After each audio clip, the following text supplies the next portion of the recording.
Hello વિદ્યાર્થી મિત્રો, કેમ છો બધા ભાઈ? તો એવી આશા રાખું છું એકદમ મોજમાં હશો અને બહુ મસ્ત રીતે ઘણા લોકો એક્ઝામની પ્રિપેરેશન કરી રહ્યા છે, ઘણા લોકો નહીં કરી રહ્યા હોય અને ઘણા લોકો સર હવે કઈ કોલેજ મળશે એની રાહ જોઈને બેઠા હશે. તો આજે હું બેટા એ વિદ્યાર્થીઓ માટે ખાસ સેશન લઈને આવ્યો છું જેમની ઈચ્છા છે કે સર વેટરનરીની અંદર એડમિશન લેવું છે. કારણ કે સર એમબીબીએસ વિશે તો ખ્યાલ છે કે કઈ કોલેજ છે અથવા કઈ રીતે એડમિશન મળે છે, શું પ્રોસેસ છે, બધું ખબર છે સર. ક્રાઇટેરિયા શું છે સર, મેડિકલ, પેરામેડિકલ મીન્સ કે બીડીએસ, હોમિયોપેથિક, આયુર્વેદિક બધા વિશે સર ખ્યાલ છે, પણ વેટેનરી વિશે સર બહુ ઓછા સોર્સિસ છે અથવા તો નથી ખ્યાલ. તો સર અમારે વેટેનરીની અંદર એડમિશન લેવું હોય તો શું કરવું સરજી? તો એના માટે સર એક વિડીયો બનાવો, ક્યારના મેસેજીસ આવતા હતા, તો આજે તમારા માટે ફૂલ ડિટેલ વિડીયો લઈને આવ્યો છું. ઠેક સુધી જોજો, તમને બધું જ ખબર પડી જશે કઈ કઈ કોલેજીસ છે, બરાબર, કઈ રીતે એડમિશન મળે, નીટ ઉપર કે ગુજસેટ ઉપર મળે છે, બરાબર, કેટલા માર્ક્સ અથવા તો મેરિટ હોવું જોઈએ, કેટલી સીટ છે, બરાબર, એની હોસ્ટેલ સગવડ કેવી છે, ફેસિલિટીઝ કેવી છે, એના વિશે વાત કરવાના છીએ. તો ચલો ભાઈ, આપણે બરાબર જોઈ જ લઈએ અહીંયા દીકરાઓ. તો આખું વેટરનરી કોલેજ આપણે વાત કરવાના છે, ફક્ત ગુજરાતની વેટરનરી કોલેજ વિશે વાત કરવાના છીએ. ક્લિયર? તો બરાબર, ગુજરાતની અંદર વાત કરવાના છીએ. તો દીકરાઓ પહેલી વસ્તુ કહી દો, આજે શું શું આપણે જોવાના છીએ. તો કોલેજ વિશે અહીંયા આપણે જોઈશું પહેલા તો, બરાબર, એડમિશન ક્રાઇટેરિયા શું છે, પ્રોસેસ શું છે, એની સીટ કઈ છે, ફી સ્ટ્રક્ચર શું છે, ડોક્યુમેન્ટ, ફેસિલિટીઝ, આ બધું શું છે એના વિશે આપણે અહીંયા વાત કરવાના છીએ. તો તમને કહી દઉં બેટા, ગુજરાતની અંદર જેટલી પણ કોલેજ છે બધી કોલેજ ગવર્મેન્ટની છે, કોઈ પ્રાઇવેટ કોલેજ નથી. આ વસ્તુ યાદ રાખજો, બધી જ ગવર્મેન્ટ કોલેજીસ છે, બરાબર. એમાં પહેલા નંબરે અહીંયા તમે જોઈ શકો છો ગુજરાત બીવીએસસી એન્ડ એએચ કોલેજીસ બધી છે. એમાં ટોટલ કોલેજીસ 4 છે અને ગવર્મેન્ટ કોલેજ અને પ્રાઇવેટ કોલેજ એક પણ નથી, બરાબર. મેં તમને હમણાં જ કહી દીધું, બીવીએસસી એટલે તમને ખબર હશે, બેચલર ઓફ વેટરનરી સાયન્સ, બરાબર છે. યસ. તો એમાં પહેલા નંબરે બેટા આણંદની કોલેજ અહીંયા બતાવેલી છે, college of veterinary science Anand, બરાબર. તો પહેલો નંબર એનો આવે છે અહીંયા. બીજા નંબરની કોલેજ છે બેટા જુનાગઢની અંદર છે, બરાબર. તો કોલેજ ઓફ વેટરનરી સાયન્સ જુનાગઢમાં. ત્યાર પછી તમે જોઈ શકો છો કોલેજ ઓફ વેટરનરી સાયન્સ નવસારીની અંદર પણ છે, બરાબર. એના પછી college of veterinary science SK Nagar, clear, Dantiwada, બરાબર, એસકે નગર દાંતીવાડાની અંદર પણ છે. તો આ રીતે 4 કોલેજ હતી. ત્યાર પછી વાત કરીએ કે એડમિશન પ્રોસેસ કઈ રીતે છે. તો બેટા જે અરજી ફોર્મ છે ભરવાનું હોય છે, અને આ વસ્તુ ખાસ યાદ રાખજો કે સર કઈ વેબસાઇટ પર જવું, કારણ કે ઘણા બધા વિદ્યાર્થીઓ એ ક્વેશ્ચન કરતા હોય સર વેબસાઇટ પર કઈ જવું. તો યાદ રાખજો, આ બધું જે હેન્ડલિંગ થતું હોય છે એ કામધેનુ યુનિવર્સિટી દ્વારા થતું હોય છે. તો અહીંયા લખેલું પણ છે www.kamdhenuuniversity.net, બરાબર. તો એના ઉપર આખું ફોર્મ મળે. હમણાં તમને એ આખી પીડીએફ પણ બતાવું છું, ચિંતા ના કરતા.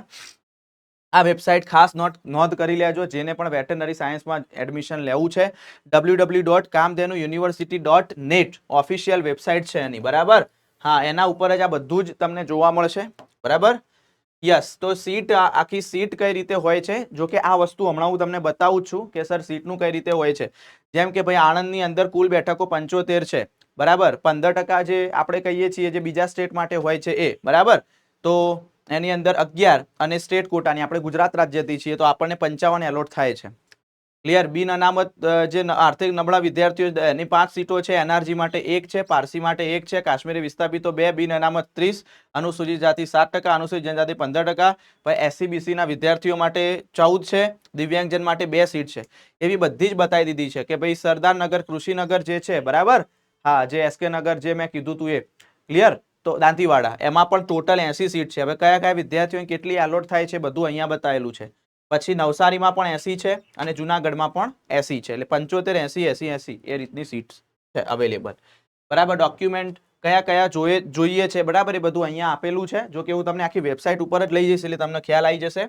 હોસ્ટેલ છે, મેસ છે, ક્લિનિક છે, એનિમલ ફાર્મ છે, સ્પોર્ટ્સ છે, એનસીસી, એનએસએસ, કોલેજ કેમ્પ, બરાબર, આ બધું જ છે. હવે તમને જો હું બતાવું છું અહીંયા બેટા કે મેં આખી જે યુનિવર્સિટીની વેબસાઇટ છે એમાં જઈને પીડીએફ ડાઉનલોડ કરી છે સ્પેશિયલી, બરાબર. તમે જોઈ શકો છો 2025-26 શૈક્ષણિક વર્ષ 2025. તમે જશો જ્યારે www.kamdhenuuniversity.net ઉપર, ત્યારે તમને આખી આ પીડીએફ મળી રહેશે. હવે પીડીએફ ની અંદર બધી જ A to Z માહિતી આપી છે, બરાબર. A to Z માહિતી આપેલી છે તમને, કે તમારે કોઈને ત્યાં ફોન કરવો હોય, બરાબર, તો એના કોલ પણ આપેલા છે, એનું ઈમેલ એડ્રેસ પણ આપેલું છે, બરાબર. દરેકનું ચલો ભાઈ આખું અનુક્રમણિકા છે. એમાં તમારે કોને કોન્ટેક્ટ કરી શકો, હેલ્પ સેન્ટર, પ્રવેશ કઈ રીતે, લાયકાત શું હોય, અનામત બેઠકો, મેરિટ લિસ્ટ, ફીસ કેટલી છે, બરાબર. પછી પ્રમાણપત્ર કયા કયા જોઈએ, અભ્યાસક્રમ, અરજી, કોલેજ ખાતે હાજર થવું, બરાબર, એન્ટી રેગિંગ, બધું જ છે, ડોક્યુમેન્ટ ને બધું જ આપેલું છે અહીંયા. તો જો પર્ટિક્યુલર કોલેજના નંબર પણ આપેલા છે, એના આચાર્યના, જો પ્રિન્સિપલના નંબર અને ઈમેલ આઈડી આપેલું છે, બરાબર, એની સાથે, અને દરેક કોલેજનો સંપર્ક નંબર પણ આપેલો છે. ત્યાર પછી મેં તમને જે સીટ્સ બતાવી, એ સીટ્સ અહીંયા આપેલી છે, બરાબર છે, સમજી ગયા? યસ, અહીંયા બધું ડિટેલમાં આખી પીડીએફ તમે વાંચજો, જોજો બેટા. www.kamdenu.university.net, બરાબર. ત્યાર પછી તમે જો અહીંયા કેનું જાતિના વિદ્યાર્થીઓ, હવે આ વસ્તુ ખાસ નોટ કરજો. પહેલા બેટા ગુજસેટ એક્ઝામ ગણાતી હતી, પણ આ વર્ષથી નીટ એક્ઝામ, તો ઉમેદવાર જો એની લાયકાત શું આવી જોઈએ કે ઉમેદવાર ગુજરાત રાજ્યનો રહેવાસી હોવો જોઈએ અને ધોરણ 12 વિજ્ઞાન પ્રવાહની પરીક્ષા ભૌતિકશાસ્ત્ર, રસાયણશાસ્ત્ર, જીવ વિજ્ઞાન અને અંગ્રેજી વિષય સાથે ગુજરાત બોર્ડ અથવા રાજ્ય સરકાર યુનિવર્સિટી માન્યતા પ્રાપ્ત અન્ય બોર્ડ પાસ કરેલી હોવી જોઈએ. એટલે કે ફિઝિક્સ, કેમેસ્ટ્રી, બાયોલોજી અને ઇંગ્લિશ, આ બધા વિષયમાં તમે પાસ હોવા જોઈએ, પહેલી આ લાયકાત, બરાબર. આ ઉપરાંત પ્રવેશ ફોર્મ ભરવા માટે ઉમેદવાર ચાલુ વર્ષની નીટ પરીક્ષા આપેલી હોવી જોઈએ, નીટ આપેલી હોવી જોઈએ ભાઈ. ગુજસેટનો કોઈ હવે આમાં નથી, બરાબર, માયને રાખતી.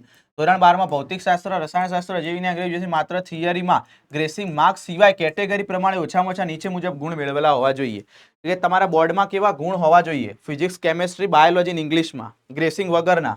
તો અનુસૂચિત જાતિના વિદ્યાર્થી માટે 47.50%, એટલે 190 માર્ક્સ થવા જોવા 4 વિષયના ભેગા થઈને. અનુસૂચિત જનજાતિના વિદ્યાર્થીના પણ 190, 47.50. સામાજિક શૈક્ષણિક પછાત વર્ગના વિદ્યાર્થી એ પણ 190. અન્ય તમામ વિદ્યાર્થીઓ કે નિયમ અનુસાર પ્રવેશ ગણાતા હોય 200, એટલે 4 વિષયના 200 માર્ક્સ, એટલે 50% પાસ હોવા જોવા તમે. 4 વિષયો, ફિઝિક્સ, કેમેસ્ટ્રી, બાયોલોજી અને ઇંગ્લિશ પણ. ક્લિયર? ચાલો, પછી પ્રવેશ લાયકાતના ધોરણો. તો પ્રવેશ માટે ઉમેદવારે ચાલુ વર્ષની નીટની પરીક્ષા આપેલી હોય છે, જે 12 જે સ્ટેટ કોટા સિવાયના હોય છે, બરાબર.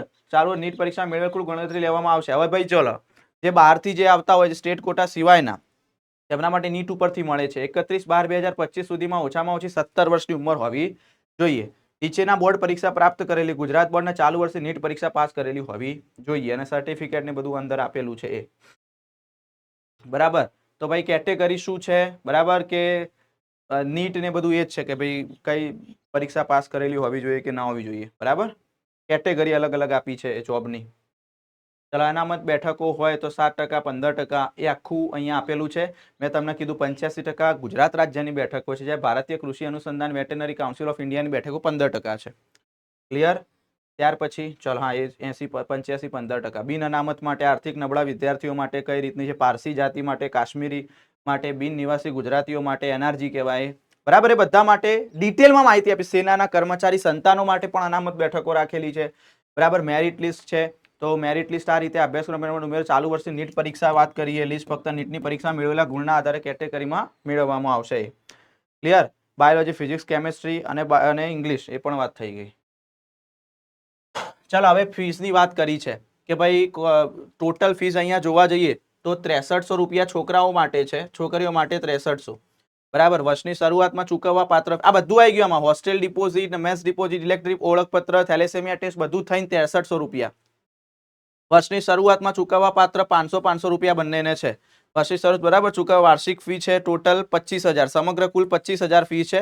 અને છોકરીઓ માટે છે 13000 રૂપિયા ફી, બરાબર. એ બધી ફીસ અહીંયા લખી છે, કઈ કોની ફીસ છે બધું જ લખેલું છે અહીંયા. ક્લિયર? હવે જરૂરિયાત પ્રમાણેના જે પ્રમાણપત્ર છે, બરાબર, પ્રવેશ યોગ્યતા પ્રમાણપત્ર, પ્રોવિઝનલ, બરાબર, ટ્રાન્સક્રિપ્ટ ફક્ત છેલ્લા સેમિસ્ટર માટે, સ્થળાંતર, ડુપ્લિકેટ સ્થળાંતર પ્રમાણ, પદવી પ્રમાણપત્ર, બરાબર, પુનઃનોંધણી, બધા જેટલા પણ જરૂરી છે બધું. હોસ્ટેલ ફી તો અહીંયા કહે છે કે યુનિવર્સિટી અંગુજ કોલેજમાં ભારતીય નાગરિક દ્વારા વિદ્યાર્થીનીઓ માટે, એટલે કે છોકરીઓ માટે શિક્ષણ અને હોસ્ટેલ ફી માફી છે ભાઈ, બરાબર. છોકરીઓ માટે ફ્રી છે. ક્લિયર? યસ. તો આ બધી વસ્તુ અલગ અલગ છે, એ જોઈ લેજો તમે ડિટેલની અંદર. એની વેબસાઇટ પણ અહીંયા આપેલી છે. અભ્યાસક્રમ કયો કયો હશે એ પણ આપેલું છે આપણને. પછી મેં તમને કીધું કઈ રીતે નોંધણી કરવી, બરાબર, એ વસ્તુ પણ અહીંયા આપેલી છે. કોલેજમાં હાજર રહેવું ને બધું છે. એન્ટી રેગિંગ, તે રેગિંગ થતું હોય છે, એન્ટી રેગિંગ આખી કમિટી બનાવેલી હોય, એના ફોર્મ પહેલેથી જ ભરવામાં આવે છે, બરાબર. હા, પછી જો આ 2024-25 નું કટ ઓફ કેટલું હતું, બરાબર, એ અહીંયા વાત કરેલી છે કે જનરલ માટે 82.29% અહીંયા મળેલું હતું, બરાબર. ઈડબ્લ્યુએસ માટે 80.42. આ 2024-25 નું કટ ઓફ ની વાત કરેલી છે, એના ઉપરથી તમને ખબર પડી જશે. પણ એ વખતે ગુજસેટ પરીક્ષા ઉપર મળતું હતું, એનું કટ ઓફ છે. આ વખતે નીટના બોર્ડ છે, બરાબર.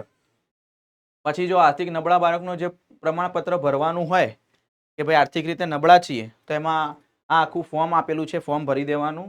ઓકે, ઇંગ્લિશ ગુજરાતી બંનેમાં આપેલું છે. બરાબર, ચાલો ભાઈ, કામધેનુ યુનિવર્સિટી ગાંધીનગરનું થઈ ગયું. ડન. તો ચાલો આટલી વસ્તુ ખબર પડી જશે બેટા, જે સમજાવી અહીંયા. બરાબર, યસ સર. તો આ રીતે આપણે વેટેનરી કોલેજની અંદર એડમિશન મેળવી શકીએ છીએ. ટોટલી માહિતી છે કામધેનુ યુનિવર્સિટી.net ઉપર જાઓ, બીજી પણ આવનારી અપડેટ ત્યાં જ મળી રહેશે. તો એવી આશા રાખું છું જે સમજાયું એ તમને બહુ હેલ્પફુલ થયું હશે. બસ તો બેટા જાગતા રહેજો, સતર્ક રહેજો, વાંચતા રહેજો, લખતા રહેજો, ભણતા રહેજો, તો રિઝલ્ટ ડેફિનેટલી 100% આવતું રહેશે. અહીંયા સુધી રાખીએ છીએ. ખૂબ મજા આવી આજના સેશનની અંદર, તો ખૂબ ખૂબ આભાર.